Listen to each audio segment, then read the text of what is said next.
감사합니다. 이 찬양을 함께 부르고 함께 듣는 모든 형제자매들이 하나님의 은혜가 충만하게 임하시기를 바랍니다.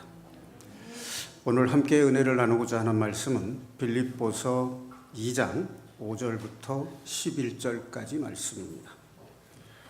신약 성경 319페이지 빌립보서 2장 5절부터 11절까지를 함께 봉독하시겠습니다.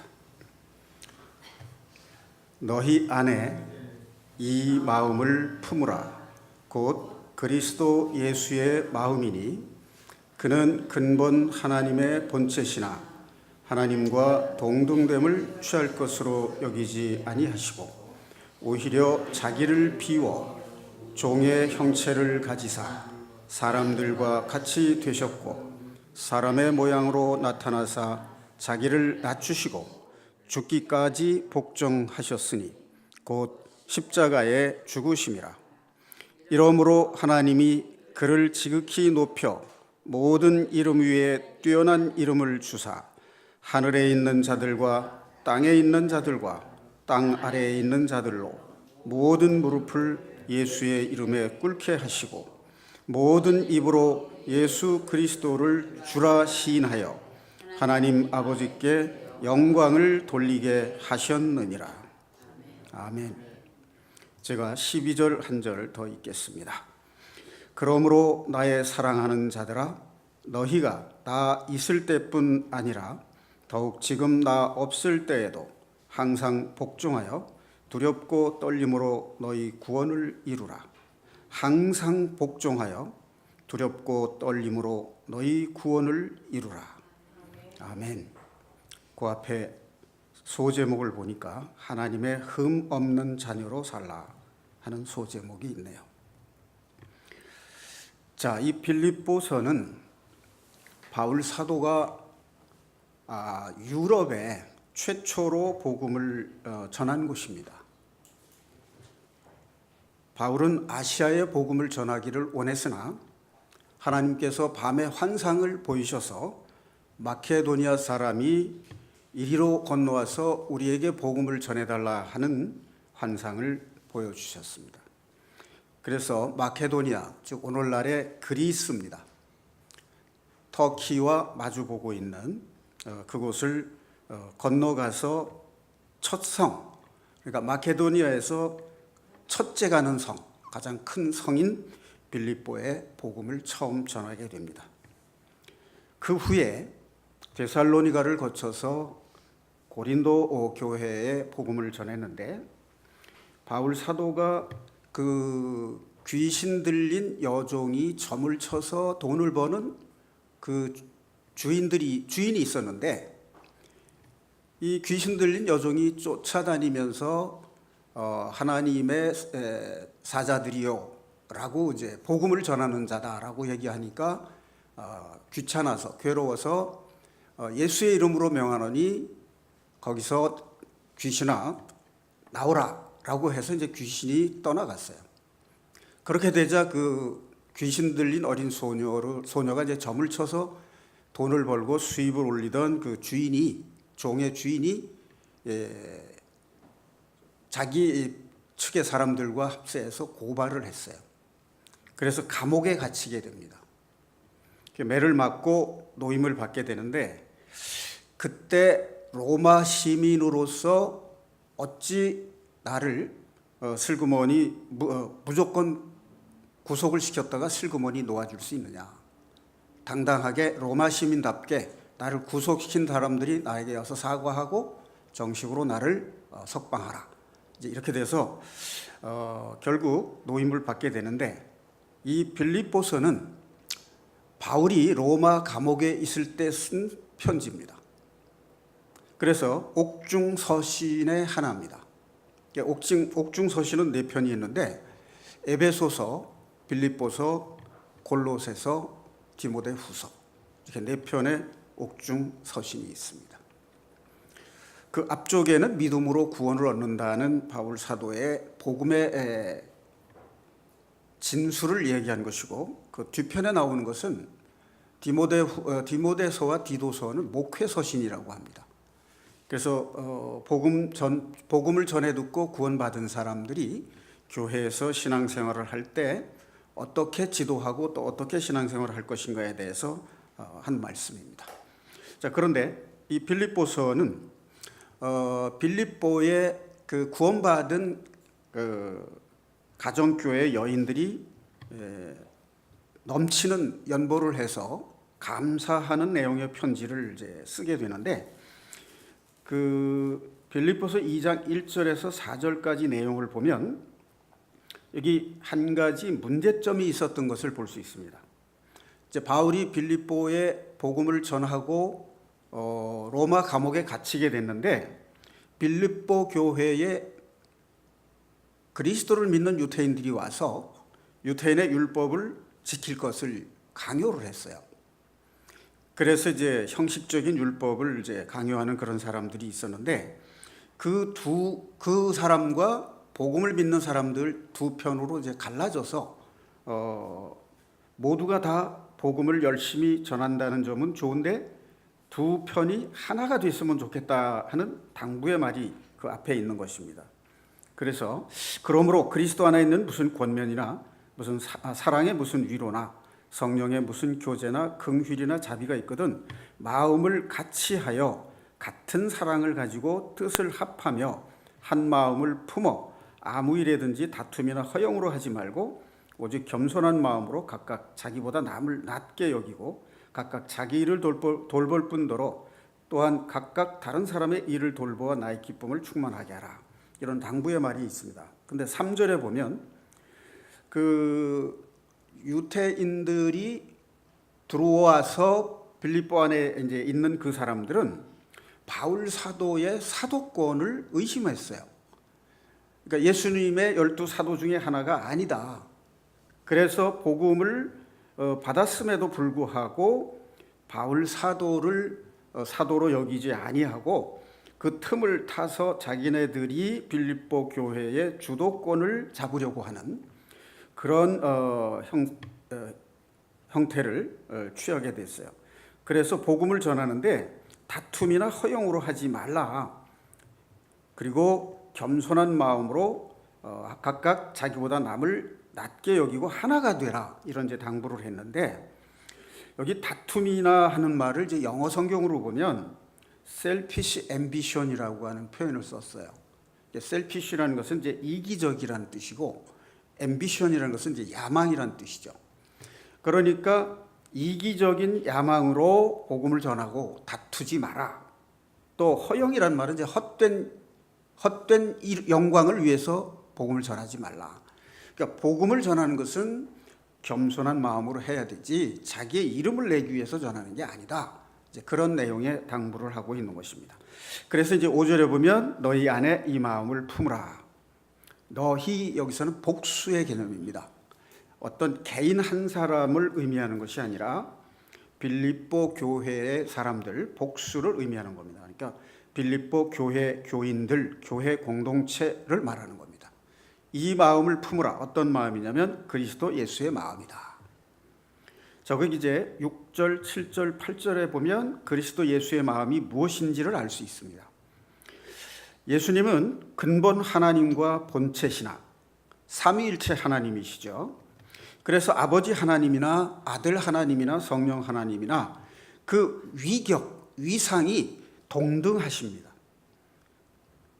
그러니까 예수님은 하나님의 본체이시고 또 하나님과 동등된 자격을 가지고 계신데 그것을 취할 것으로 여기지 아니하시고 자기를 비워 종의 형체를 가지사 사람들과 같이 되셨고 사람의 모양으로 나타나 자기를 낮추시고 죽기까지 복종하셨으니 곧 십자가에 죽으심이라.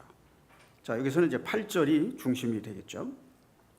자기를 낮추시고 어디까지 낮추셨냐면 하나님이신 예수님이 사람처럼 자신을 낮추셨다는 겁니다. 그리고 죽기까지 복종하셨으니 곧 십자가에 죽으심이라. 자, 십자가의 죽으심은 여러분 다 아시다시피 하나님이 죄인을 구원하시기 위한 계획을 세우시고 아들이신 예수님이 이 땅에 육신을 입고 인간의 육신을 입고 이 땅에 오셔서 죄인의 모습으로 십자가에 달리셔서 모든 죄인의 죄를 속량하신 그 구원 사역의 완성을 가르치시는 것입니다. 자, 그런데 9절, 10절, 11절은 또 하나의 내용입니다. 예수님께서 사람의 모양으로 되기까지 자신을 낮추시고 십자가에 죽기까지 복종하신 그 결과로 복종하셨기 때문에 하나님은 그를 지극히 높여 모든 이름 위에 뛰어난 이름을 삼으셨다. 그리고 하늘이나 땅에나 땅 아래에 있는 모든 자들로 하여금 예수의 이름 앞에 무릎을 꿇게 하시고 모든 입으로 예수 그리스도를 주라 시인하게 하고 하나님 아버지께 영광을 돌리게 하셨다 하는 내용입니다. 자, 여기에 순종의 비밀이 두 가지가 숨겨져 있습니다. 첫째는 순종을 하기 위해서는 어떻게 해야 되느냐? 자기를 낮추어야 된다 하는 것입니다. 어느 정도로 낮춰야 되느냐? 하나님이 창조자이신 하나님이 피조물인 인간의 모습이 될 때까지 낮추라 하는 것입니다. 그렇게 될 때 비로소 순종할 수가 있다 하는 겁니다. 자, 우리들은 믿는다고 하면서 순종하기를 원하지만 순종할 수 없는 것을 애통해하는 마음이 있습니다. 그럼 왜 우리가 순종할 수 없느냐? 하나님이신 예수님이 사람이 자리까지 낮추신 것 같이 스스로를 낮추지 않았기 때문에 그렇다는 것이죠. 사람이 자신을 낮춘다는 것은 무엇을 의미하냐면 구제받을 수 없는 죽을 죄인이라고 하는 사실까지 자신을 낮춰야 된다는 것입니다. 그러니까 우리가 십자가 그러면 십자가를 우리는 예수님이 인간의 죄인의 죄를 속량하신 십자가로만 생각을 합니다. 그러나 십자가는 내 죄를 발견하는 것이 바로 십자가입니다. 주님이 돌아가신 그 십자가는 그 속에 씻을 수 없는 나의 죄가 거기에 있다는 것을 발견하는 것이 십자가입니다. 그래서 죽을 수밖에 없는 죄인이라고 하는 자신의 깨달음이 있을 때까지 자신을 낮추는 것, 그것이 순종할 수 있는 비결이라고 하는 것입니다. 자, 두 번째, 여기에 숨겨져 있는 순종의 비밀은 뭐냐면 하나님이 예수님을 모든 이름 위에 뛰어난 이름으로 높이셨다는 것입니다. 그리고 하늘이나 땅이나 땅 아래에 있는 모든 입으로 예수님을 주라 시인을 하게 하고 아버지께 영광을 돌리게 하셨다 하는 것입니다. 그래서 순종을 하기 위해서는 철저하게 자신을 낮춤으로써 비로소 순종할 수 있고, 순종을 하게 되면 하나님께서 그를 높이신다라고 하는 것이 바로 순종의 비밀입니다. 오늘 설교 주제의 결론을 앞에서 서두에서 제가 말씀을 드렸습니다. 자, 그럼 왜 이런 말씀을 바울 사도가 기록을 했느냐? 그 이유가 12절입니다. 두렵고 항상 복종하여 두렵고 떨림으로 너희의 구원을 이루라. 자, 우리가 예수님께서 십자가에 자신을 들이심으로써 단번에 영원한 속죄를 이루셔서 우리가 그 사실을 믿고 자신이 죄를 회개함으로 죄의 사함을 받고 구원을 얻었습니다. 자, 그런데 구원을 받은 그리스도인은 어떻게 살아야 되느냐? 하나님의 흠 없는 자녀로 살아야 된다 하는 것입니다. 자, 그래서 우리가 받은 구원을, 영적 구원을 생활 속에서 그 구원을 완성해 가야 된다 하는 것을 말하는 겁니다. 그렇지 않다면 그럴 필요가 없다면 구원받고 교회 나올 필요가 없죠. 구원받았으면 끝이다, 완성됐다. 그러면 더 이상 교회 나올 필요가 없어요. 그런데 구원을 받은 사람은 그때부터 교회에 나와서 신앙생활을 시작하는 것이잖아요. 그러니까 구원받은 사람이 교회 나와서 신앙생활을 하고 하나님께 예배하고 영광 돌리는 것은 무엇을 말하느냐? 하나님의 자녀답게 삶으로써 구원을 완성해가고 이루어가야 하기 때문에 그렇다 하는 것입니다. 자, 사랑하는 형제 자매 여러분, 여러분들은 믿음으로 그리스도인이 되었는데, 죄사함 받고 구원을 얻어서 그리스도인이 됐는데 순종하는 삶을 살고 싶으십니까? 그렇지 않으십니까? 네. 구원받은 그리스도인이라면 누구나 다 순종하는 삶을 살고 싶어 하죠. 그런데 내가 순종하는 삶을 살고 싶은데 순종하고 있지 못하다는 것을 깨달으시나요?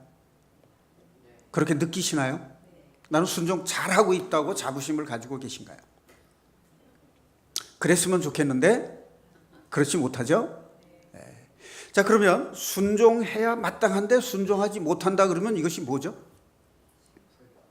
죄입니다. 그렇죠? 그런데 우리가 순종해야 마땅함에도 불구하고 순종하지 못하고 있는데 그것을 죄라고 여기고 애통해하는 마음이 있습니까? 그래야 정상인데 우리 그렇게 살지 못합니다. 그렇죠? 그것이 문제예요.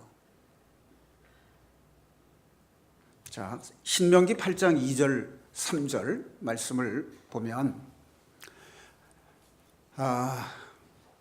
화면에 띄워주시면 좋겠네요.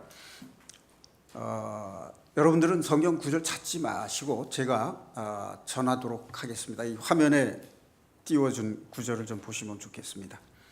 하나님께서 애굽에서 구원하신 이스라엘 백성들이 하나님의 명령을 지키는지 안 지키는지 시험하시기 위해서 낮추시고 줄이게 하셨다는 거예요.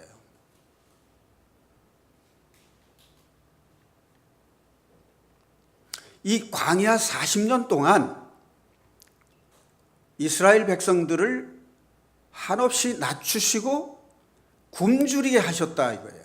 왜 그렇게 하셨느냐? 하나님의 명령을 지키는지 아니 지키는지 시험하시기 위해서 그랬다는 것입니다. 자, 그런데 이 광야 40년 동안에 하나님께서 만나를 내리셨어요. 그 만나를 내리신 이유를 하나님께서 뭐라고 말씀을 하시냐면 사람이 떡으로만 살 것이 아니요 하나님의 입에서 나오는 말씀으로 사는 것을 알게 하기 위해서 만나를 주셨다는 겁니다. 자, 그리고 신명기 28장 1절에서 6절에는 하나님의 말씀에 순종하면 복을 받는다는 내용을 기록을 하셨어요. 들어와도 복을 받고 나가도 복을 받고 떡 반죽 그릇에도 복을 받고 아주 구체적으로 말씀을 하셨어요. 그런데 같은 신명기 28장 58절에서 61절까지에 보면 하나님의 명령을 지키지 않고 순종하지 않으면 어떤 벌을 내리느냐? 질병과 재앙을 내린다. 그리고 멸망하게 하신다라고 저주를 내리셨어요. 순종하지 않는 자에게. 그래서 이스라엘 백성에게 남은 자가 많지 않을 것이다 라고 말씀을 하고 계십니다. 자, 사사시대나 광야시대나 사사시대나 열왕기시대에 이스라엘 백성들을 보면 많은 사람들이 순종하지 않았어요. 그리고 이스라엘 역사를 보면 우상 숭배의 문제가 계속해서 지적되고 있습니다. 자, 그렇다면 왜 이렇게 많은 사람들이 순종하지 못했을까 하는 거죠. 오늘날 구원받은 우리들은 어떻습니까? 이제 신명기 8장과 신명기 28장에 보면 구원받은 그리스도인이 왜 순종해야 되는가 하는 순종해야 되는 이유를 말씀하고 있잖아요. 그런데 지금 오늘 우리가 생각해 보고자 하는 것은 뭐냐면 왜 구원받은 그리스도인이 순종하지 못하는가, 그 순종하지 못하는 이유가 무엇인가 하는 것을 살펴보고자 하는 것입니다. 자, 여러분들은 왜 이스라엘 백성들이 왜 순종을 못했으며 오늘날 구원받은 그리스도인인 우리들은 왜 순종을 못하고 있는가 고민해 보신 적이 있으신가요? 자, 그렇다면 그 이유가 뭐라고 생각하십니까?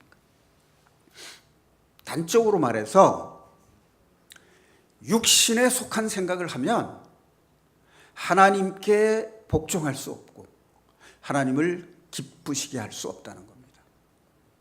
육신의 생각은 하나님과 원수가 됩니다. 로마서 8장에 나오죠. 자, 이 로마서 8장을 한번 살펴보는 것이 좋을 것 같습니다. 이번에는 한번 찾아보겠습니다. 로마서 8장 6절입니다. 5절부터 보겠습니다. 신약성경 249페이지 찾으셨으면 5절부터 함께 봉독하시겠습니다. 육신을 따르는 자는 육신의 일을, 영을 따르는 자는 영의 일을 생각하나니 육신의 생각은 사망이요 영의 생각은 생명과 평안이니라. 육신의 생각은 하나님과 원수가 되나니 이는 하나님의 법에 굴복하지 않을 뿐 아니라 할 수도 없음이라. 육신에 있는 자들은 하나님을 기쁘시게 할 수 없느니라. 만일 너희 속에 하나님의 영이 거하시면 너희가 육신에 있지 아니하고 영에 있나니 누구든지 그리스도의 영이 없으면 그리스도의 사람이 아니라. 자, 13절 14절도 함께 보겠습니다. 너희가 육신대로 살면 반드시 죽을 것이로되 영으로서 몸의 행실을 죽이면 살리니 무릇 하나님의 영으로 인도함을 받는 사람은 곧 하나님의 아들이라. 아멘. 자, 이 말이 뭐냐 하면 이렇게 한번 생각을 해보겠습니다. 에스겔서 28장에 보면 하나님께서 사탄을 지을 때 어떻게 지으셨는가 하는 얘기가 나옵니다. 에스겔서 28장 13절에서 17절까지 나옵니다. 자, 13절 보면요. 사탄이 지음받던 날 에덴 동산에 각종 보석으로 단장을 시키셨다는 거예요. 그리고 사탄을 위해서 소고와 비파를 준비했다는 겁니다. 이 말이 무슨 말이냐면 하나님이 사탄을 지을 때 정확하게 말하면 루시엘입니다. 루시엘. 네. 엘은 하나님을 의미하는 것이고 루시는 하나님을 찬양하는 자로 지으신 거예요. 루시엘이라는 이름으로 이제 성경에 루시엘이라는 이름은 나오지 않는데 그 이름이 루시엘이에요. 그러니까 하나님이 가장 아름답게 에덴 동산의 모든 보석으로 단장을 시키시고 하나님을 찬양하게 하기 위해서 소고와 비파를 지어 주셨어요. 그러니까 찬양 대장으로 지으신 겁니다. 그다음에 14절에 보면 에스겔서 28장 14절입니다. 기름을 부으시고 지키는 그룹으로 세우셨다. 이런 말이 나옵니다. 기름을 부으시고 지키는 그룹으로 세우셨다. 이 말은 오늘날로 말하면 근위대장을 삼으셨다는 거예요. 경호실장으로 삼았어요. 그러니까 막강한 측근이 된 겁니다. 자, 그 다음에 모든 길에 15절에 보면 모든 길에 완전하더니 마침내 불의가 드러났도다. 그러니까 하나님은 이것을 알고 계셨다는 겁니다. 마침내 불의가 드러났다. 그런데 그 증거가 드러난 것이 뭐냐면 에덴 동산에서 뱀으로 하여금 하와로 선악과를 따먹게 유혹한 것이 바로 사탄이 지은 죄의 증거입니다. 그래서 영원한 지옥의 형벌을 자초하게 된 겁니다. 자, 그래서 이 루시엘이라는 이름이 루시퍼, 하나님을 대적하는 자라는 이름으로 바뀐 겁니다. 그래서 이때부터 천사의 3분의 1을 자기 편으로 끌어들여서 하나님께 대적을 하고 사람과 하나님 사이를 이간질해서 사람으로 하여금 범죄하게 한 것입니다. 자, 그런데 17절 보면 사탄이 불순종했던 이유가 나옵니다. 자, 에스겔서 18장 17절입니다. 화면에 한번 띄워주시면 좋겠습니다.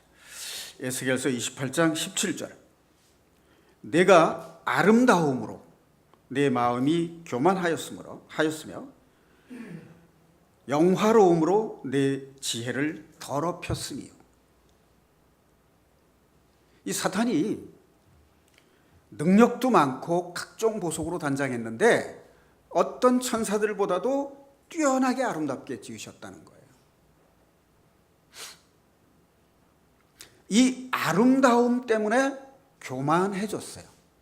어느 정도로 교만해졌냐면 이사야서 14장 12절에서 14절까지에 나오는 말씀처럼 하나님과 같이 높아지고자 했어요. 그럼 하나님과 같이 높아지면 어떻게 돼요?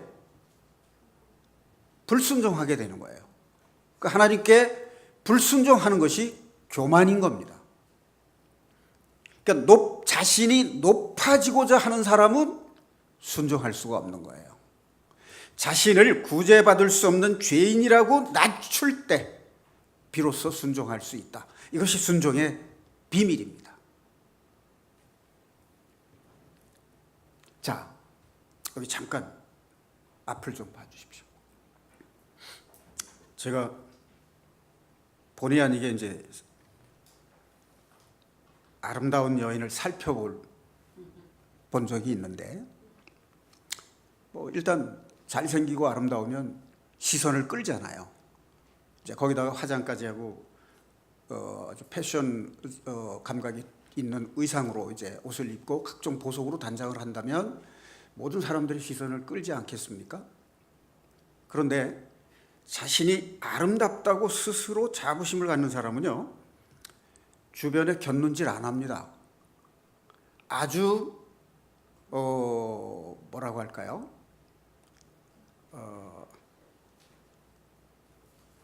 적합한 표현이 갑자기 생각이 안 나네. 도도하게, 오만한 자세로 주변 사람들이 전부 자기를 쳐다보고 넋을 잃을 거라고 하는 걸 느끼면서 걸어가요. 네. 그러니까 자신의 그 아름다움 때문에 주변 사람들이 자기를 쳐다보고 추앙할 것이라고 하는 그 생각을 가지고 대단한 교만한 마음을 가지고 걸어간단 말이죠. 잘난 남자도 마찬가지예요. 주변 사람들이, 여성들이 자기에게 마음을 빼앗길 거라고 하는 그런 짐작과 예측을 하면서 아주 자랑스럽게, 도도하게 그런 자기를 자랑하는 마음이 있다는 거예요. 자, 지금 제가 왜 이런 얘기를 하느냐면, 뛰어난 아름다움 때문에, 뛰어난 잘생김 때문에 자기의 마음이 높아진 사람은 순종하기 어렵다는 거예요. 자, 그러면 순종하기 어려운 조건이 또 어떤 것들이 있냐면, 이 세상 사람들이 추구하는 거예요. 물질적인 풍요를 추구하는 마음은 누구나 다 있습니다. 자, 그런데 굉장한 부를 소유한 사람, 그 사람이 하나님 앞에 자신을 낮추고 겸손하기가 쉽지 않습니다. 그렇죠? 제가 지금 잘못 얘기하고 있나요? 네. 그런데 온갖 물질의 부와 권력과 명예를 가지고 있는데도 불구하고 하나님 앞에 순종한다면 이 사람은 대단한 사람이에요. 그렇죠? 솔로몬은 하나님이 맡겨주신 이스라엘 백성을 어떻게 하면 잘 다스릴 수 있을까 해서 하나님 앞에 지혜를 구했는데 하나님이 그 마음을 어여쁘게 보시고 부귀 영화를 다 주셨죠. 자, 그런데 여러분 아시겠지만 솔로몬이 잠언과 전도서를 지었죠. 이 세상의 온갖 부귀와 영광과 명예를 다 겪은 솔로몬이 이 세상 모든 것이 헛되다 하는 것을 알았어요. 지혜로운 것이죠. 그래서 항상 하나님 앞에 지혜를 구했지만 그도 인간적인 연약함 때문에 자기의 수많은 왕후와 후궁들로 인해서 왕궁 안에 우상을 끌어들이는 어리석음과 죄를 짓게 됩니다. 자, 그런데 성경에 보면 하나님의 사람들이 나옵니다. 이 하나님의 사람들은 하나님의 말씀에 순종했어요. 자, 노아는요,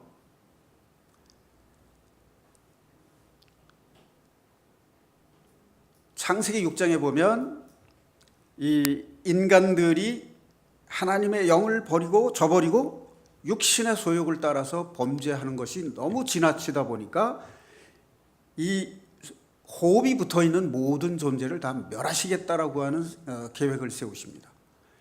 그래서 지금부터 120년 동안 그들의 수명이 연장이 될 것이다.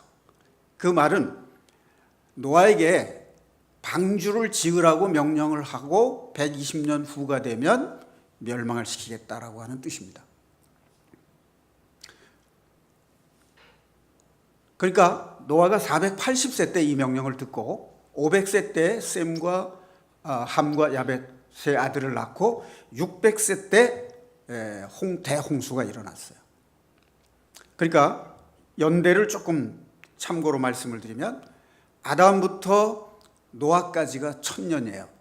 대략 1000년이에요. 그런데 노아가 600세 때 대홍수가 일어났으니까 1600년이 되었을 때쯤 대홍수가 일어났다는 뜻이에요. 그러니까 노아가 태어날 때부터 시작해서 1000년 후에 누가 태어났냐면 아브라함이 태어납니다. 그러니까 아브라함부터 예수님까지가 다윗까지가 1000년, 다윗부터 예수님까지가 1000년, 그렇게 됩니다. 그러니까 아담부터 노아까지 1000년이죠. 아브라함까지 2000년, 다윗까지 3000년, 예수님까지 4000년, 예수님부터 지금까지 2000년, 이렇게 해서 인류의 역사를 성경은 6000년으로 보고 있습니다. 자, 그런데 노아는 방주를 지으라는 그 하나님의 말씀에 순종했어요. 노아의 할아버지가 누구냐면 무두셀라예요. 무두셀라는 에녹의 아들입니다. 죽음을 보지 않고 하나님과 동행하다가 들림받은 사람이 에녹이죠. 그 에녹의 아들이 무두셀라인데 무두셀라는 창세기에 보면 969년을 살았어요. 근데 이 사람은 활을 잘 쏘는 사람이라고 되어 있는데 그 무두셀라가 가진 이름의 뜻 속에 이런 뜻이 들어있어요. 이 사람이 죽으면 심판하겠다. 노아의 대홍수가 일어나던 해까지 무두셀라가 살아 있었습니다. 정확한 날짜를 계산하면 방주의 대홍수가 일어나기 11일 전에 죽었습니다. 11일 전에. 그리고 방주에 들어가고 7일 후에 비가 왔습니다. 자, 그 당시에는 비가 내린 적이 없습니다. 모든 식물은 안개와 이슬을 받고 자라도록 하나님이 그렇게 정하셨어요. 그러니까 비가 온 적이 없기 때문에 사람들이 홍수가 나서 이 세상을 멸한다는 걸 믿지를 못했어요. 그런데 노아는 그것을 믿었다는 얘기입니다. 자, 어떤 사람은 믿지 못하고 어떤 사람은 믿을 수 있었을까요? 네, 순종하는 자는 믿고 순종하지 못한 자는 믿지 못했다. 그 말이 맞는데 더 정확하게 말하면 육신의 생각으로 들은 사람은 순종할 수 없었고 영의 생각으로 보고 들은 사람만이 순종할 수 있었다. 그 얘기입니다.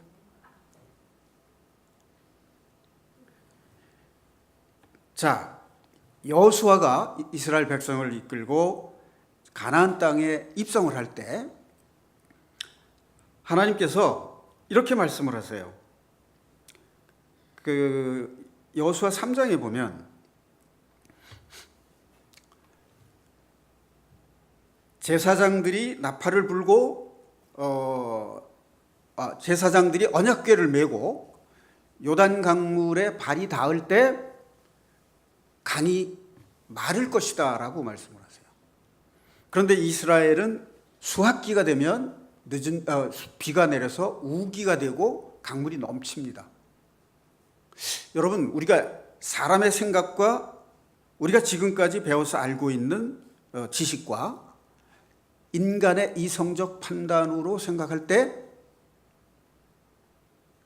제사장들의 발바닥이 요단 강물에 닿으면 강물이 갈라질 거다. 믿어지나요? 믿어져요? 근데 여호수아는 믿었어요. 어떻게 믿었을까요?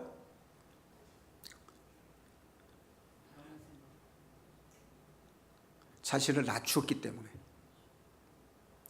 영의 생각으로 하나님의 말씀을 듣고 보았기 때문에. 그러니까 이사야서 55장 8절 9절에 보면 이런 말씀이 나옵니다. 이는 내 생각이 너희의 생각과 다르며 내 길은 너희의 길과 다름이니라. 여호와의 말씀이니라. 이는 하늘이 땅보다 높음 같이 내 길은 너희의 길보다 높으며 내 생각은 너희의 생각보다 높음이니라. 여러분 이거 인정하십니까? 네. 고린도전서 1장 25절에는 하나님의 어리석음이 사람의 지혜로운 것보다 낫다. 이게 비교가 안 된다는 얘기입니다. 또 고린도전서 4장 20절에는 하나님의 나라는 말에 있지 아니하고 오직 능력에 있다. 자, 잠언 3장 6절에 보면 이런 말씀이 나옵니다. 자, 잠언 3장 6절 하나 찾아보겠습니다.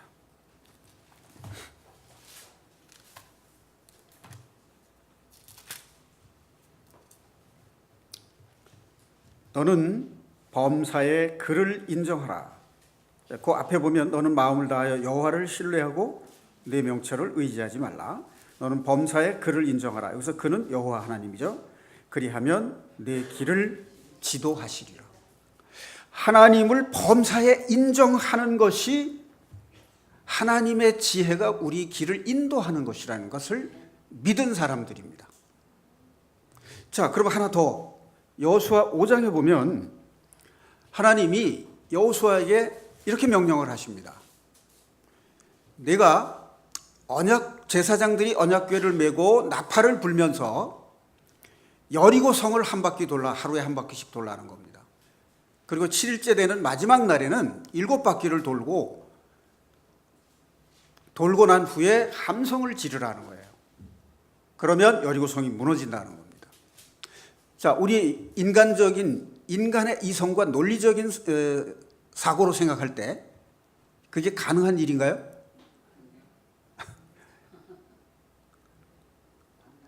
전쟁이라는 것은 막강한 군사력과 무기를 가지고 싸워야 이길 수 있다는 것이 우리의 생각이잖아요. 그렇죠? 그런데 성경에 보면 전쟁이 누구에게 속해 있다고요? 하나님께 속해 있다. 하나님은 어떤 분이시라고요? 전쟁에 능하신 분이다. 그러니까 이 사실을, 하나님은 능치 못하심이 없다는 사실을 영적으로 믿고 그 눈으로 바라본 사람인 여호수아는 그것을 백성들에게 명령함으로써 여리고 성을 멸망시키는 하나님의 기적을 경험하게 됩니다. 자, 순종하게 되면, 우리가 믿음으로 순종하게 되면 우리 삶에 뭐가 나타난다고요? 기적이 일어난다고요. 이거 좀 흥분되는 얘기 아닙니까? 우리가 자신을 낮추고 하나님의 말씀에 순종하는 삶을 살면 우리 삶에 능치 못하신 하나님이 기적을 행하신다고 하는 것입니다. 이제 우리는 이런 믿음의 체험을 하는 그리스도인이 되어야 되지 않겠습니까? 자, 누가복음 1장에 보면 천사가 나타나서 마리아에게 내게 아들이 있을 것이다 라고 이야기합니다. 이때 마리아는 요셉과 정혼하고 결혼은 아직 하지 않은 상태예요.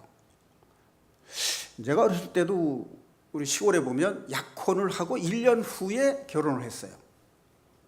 근데 요즘에는 이제 약혼하고 이제 얼마 안 있다가 이제 결혼을 하기도 하고 약혼 없이 바로 결혼을 하기도 이제 하고 그러는데 이스라엘 풍속에도 보면 정혼을 하고 1년 후에 결혼식을 했어요. 왜 그랬는지 아시죠? 정혼을 하고 1년 동안 그 여인이 정숙한 여인으로 자기를 지킬 수 있는가를 시험하는 기간입니다. 만약 그것을 지키지 못하면 그 결혼은 깨지는 거예요. 파혼되는 겁니다. 반드시 1년 동안 그 신부의 정조를 지키는 시험 기간으로 두었다는 얘기입니다. 지금 우리가 구원받은 그리스도인이 예수님께서 재림하실 때 그리스도의 신부로서 예수 그리스도를 공중에서 만나서 혼인잔치를 하게 된다고 성경 기록하고 있어요. 그러면 구원받은 그리스도인이 그리스도의 신부가 될 때까지 뭘 해야 된다고요? 그리스도의 신부로서의 정절을 지켜야 된다는 얘기입니다. 그리고 신부는 신랑이 준 보석으로 단장을 해야 돼요. 신랑이 준 보석이라는 것은 성경에 기록된 예수님이 우리에게 명령하신 말씀을 말합니다. 그것으로 우리가 단장을 해야 돼요. 그럼 예수님이 부활 승천하시면서 우리에게 주신 명령이 뭐죠? 서로 사랑하라. 네. 내가 너희를 사랑할 것 같이 너희도 서로 사랑하라. 그러니까 서로 사랑하는 것이 그 사랑이 신부를 아름답게 단장하는 보석입니다. 그 삶을 살라는 거예요. 자, 그런데 마리아가 아직 남자를 경험하지 못했는데 아들을 갖겠다라고 하는 거예요. 만약 이 임신한 사실이 주변에 알려지면 어떻게 되죠? 그때 당시 유대의 풍습으로 볼 때 돌로 쳐서 죽이라고 하는 율법이 있습니다. 자, 그런데 마태복음 누가복음 1장 37절에 보면 이렇게 고백을 합니다. 37절에 보면 천사가 이렇게 말을 해요. 가브리엘 천사라고 보입니다. 대저 하나님의 모든 말씀은 능하지 못하심이 없느니라. 자, 38절에 마리아의 고백이 나옵니다. 주의 여종이오니 말씀대로 내게 이루어지이다. 자, 두 가지입니다. 하나님의 모든 말씀은 능하지 못하심이 없느니라. 주의 여종이오니 말씀대로 내게 이루어지이다. 자, 이것이 영적인 사람, 하나님의 사람들의 신앙적인 고백이라는 것입니다. 자, 그러면 좀 전에 읽은 로마서 8장 6절 8절에서 우리가 본 것 같이 육신의 생각은 사망이요 영의 생각은 생명과 평안이니라. 육신의 생각은 하나님과 원수가 되나니 이는 하나님의 법에 굴복하지 못할 뿐만 아니라 할 수도 없음이라. 육신에 있는 자들은 하나님을 기쁘시게 할 수 없느니라. 육신대로 살면 반드시 죽을 것이로되 영으로서 몸의 행실을 죽이면 살리니 무릇 하나님의 영으로 인도함을 받는 사람은 곧 하나님의 아들이라. 자, 하나님의 영으로 인도함을 받는 사람. 근데 하나님의 영은 다른 말로 하면 하나님의 영을 다른 말로 하면 성령. 성령으로 인도함을 받는 사람이 하나님의 아들입니다. 자, 마지막으로 이제 결론을 내리겠습니다. 로마서 7장 15절에 보면 이런 말이 나옵니다. 내가 행하는 것을 내가 알지 못하노니 곧 내가 원하는 것은 행하지 아니하고 도리어 미워하는 것을 행함이라. 자, 형제 자매 여러분, 여러분들은 여러분이 행하는 것을 알고 계십니까?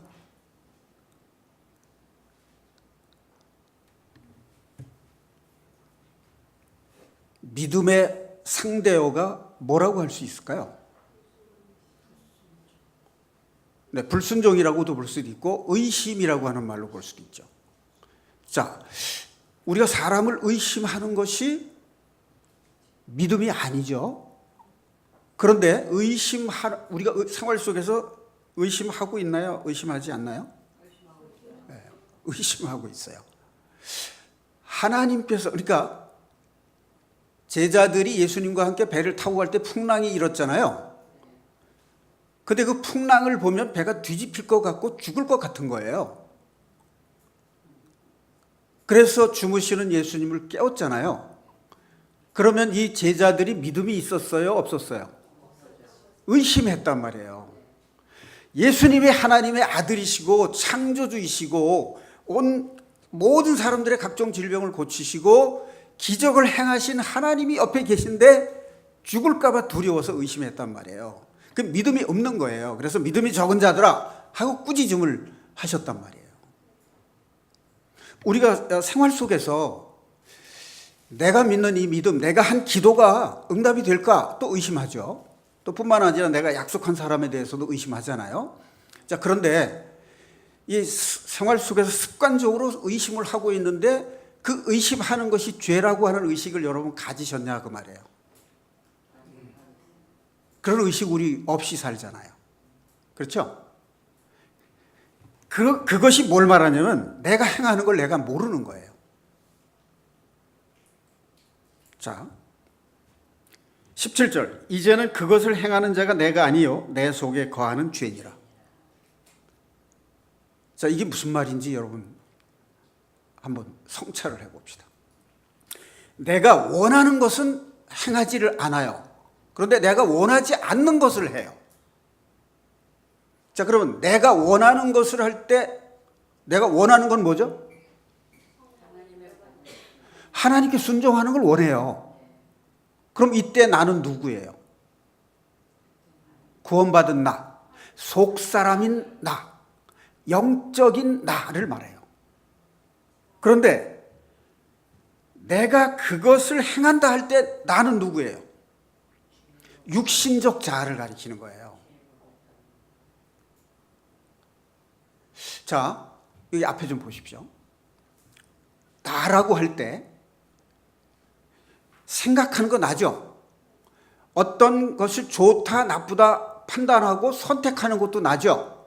이건 마음이에요. 그럼 내가 좋아하는 것을 행하고자 하는 의지가 있어요.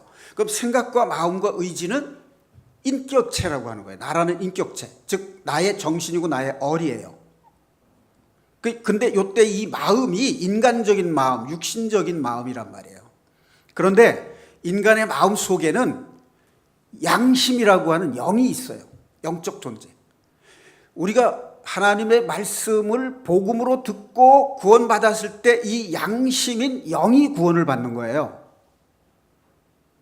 그럼 이제 영이 구원을 받았으면 이 영을 따라서 우리의 생각도 바뀌고 마음도 바뀌고 우리의 의지도 성령의 생각, 우리 안에 들어와 계신 성령의 생각을 따라갈 때 나의 신앙적 인격이 성화되어 가는 거고 그리스도를 닮아가는 거예요. 자, 그런데 내가 육신적인 생각으로 사는 나를 진짜 나인 줄로 생각하는 거예요. 진짜 나는 내 속에 있는 영적 존재인 양심, 양심적 자, 그게 나예요. 아시겠죠? 그러니까 우리가 삶에서 이렇게 생각하셔야 돼요. 지금 내가 행하고 있는 것이 겉사람인 육신이 하고 있는 것인지 양심적 구원받은 영적 생명을 가진 양심이 하는 것인지 분별할 줄 알아야 돼요.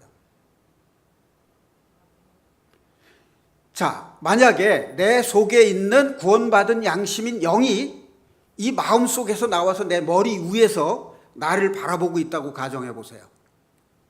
그러면 이제 유체 이탈을 했어요. 그래서 이 머리 위에서 나라는 존재가 하고 있는 것을 보면 육신의 생각으로 육신의 소욕으로 세상적 가치를 추구하고 있는 나를 볼 수 있어요, 없어요? 있어요. 그게 영적 존재라고요. 그런데 이 양심인 영적 존재가 마음속에서 잠을 자고 있으면 어떻게 될까요? 자기가 하는 짓이 뭔지를 모른다 그 말이에요. 자, 보세요. 내가 한 법을 깨달았노니 선을 행하기를 원하는 나는 내 속에 악이 함께 있음이라.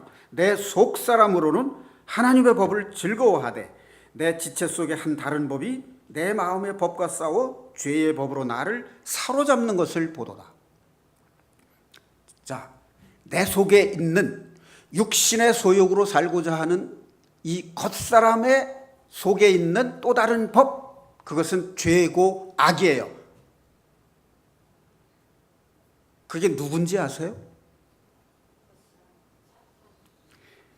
내가 죄를 질 때, 죄를 짓게 되면 누구의 종이 된다고요? 사탄의 종이 되는 거예요. 자, 잘 들으세요. 내가 죄를 지을 때 사탄의 종이 된다는 그 말은 육신적 소욕을 추구하는 나를 사로잡고 있는 존재, 악한 존재, 나로 하여금 죄를 짓게 하는 존재, 그가 누구냐 하면 사탄이 있다 그 말이에요. 내 속에. 그것을 볼 줄 아는 것이 영적 존재예요. 내가 사람을 의심하고 있구나, 이것이 죄다, 그게 영적 존재예요. 자신의 내면 깊숙이 있는 영적 존재인 자기가 자기의 주체예요. 그 양심의 눈으로 자기가 행하는 짓을 볼 줄 아는 그것이 바로 뭐냐면 영적 존재라는 거예요.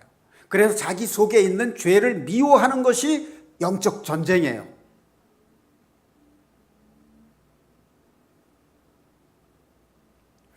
여러분이 걸어다니고 생각하고 하는 그것은 겉사람이 하고 있는 거예요.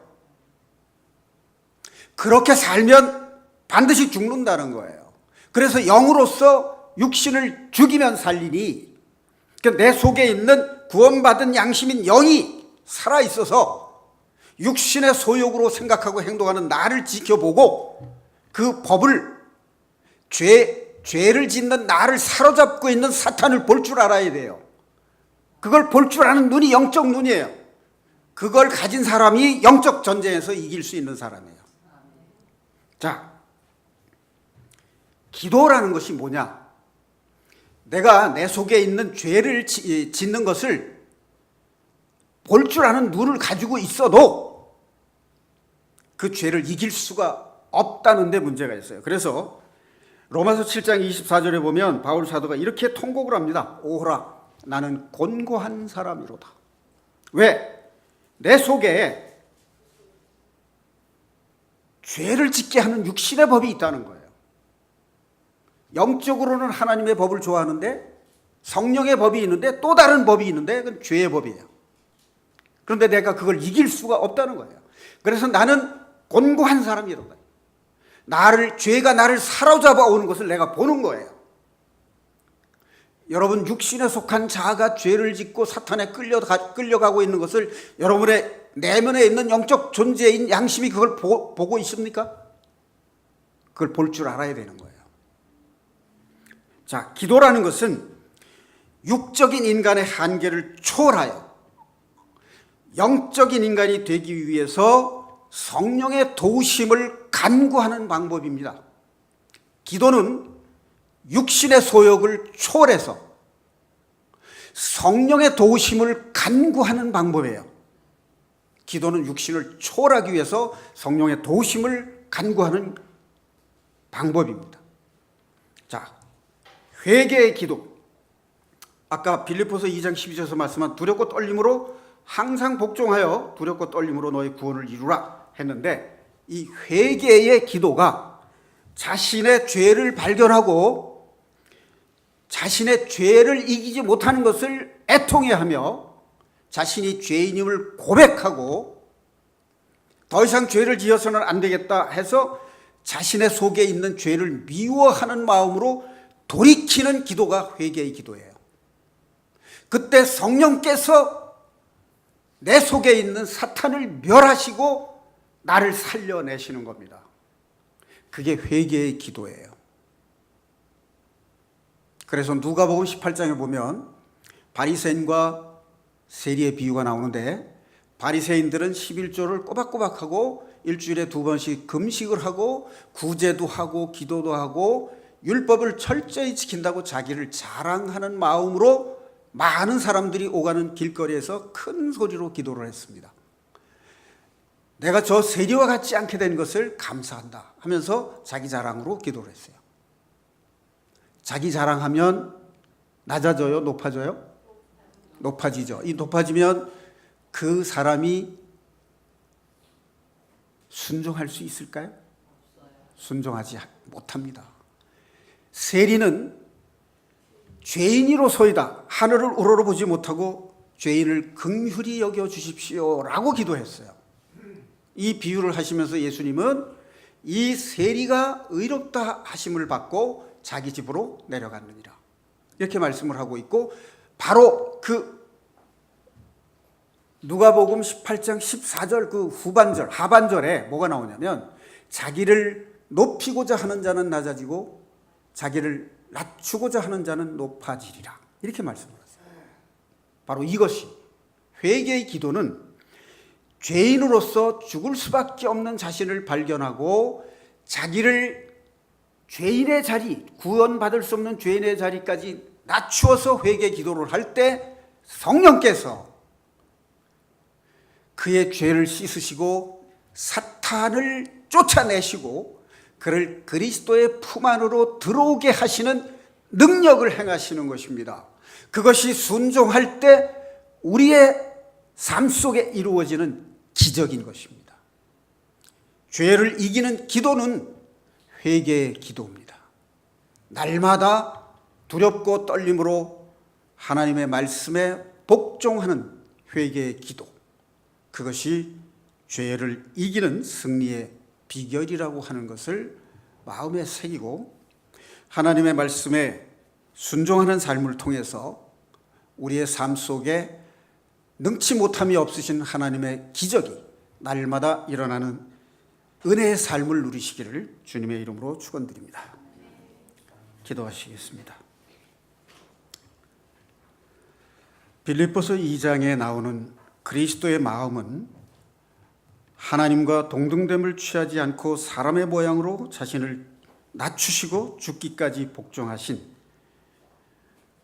우리 주 예수 그리스도의 그 순종하심을 본받아서 우리도 구제받을 수 없는 죄인, 죄를 이길 수 없는 연약한 존재임을 회개로 기도할 때 비로소 성령께서 우리 속에 있는 죄를 물리치고 사탄을 내쫓아서 우리로 하여금 영원한 생명이신 그리스도의 품 안에 들어가서 살 수 있는 은혜를 베풀어 주시는 순종의 비결임을 깨닫게 하시고, 이 마음으로 삶을 통해서 능치 못하심이 없는 하나님의 능력의 기적을 체험하는 삶을 통해서 하나님께 영광을 돌리는 하나님의 아름다운 자녀들이 될 수 있도록 축복하여 주시옵소서.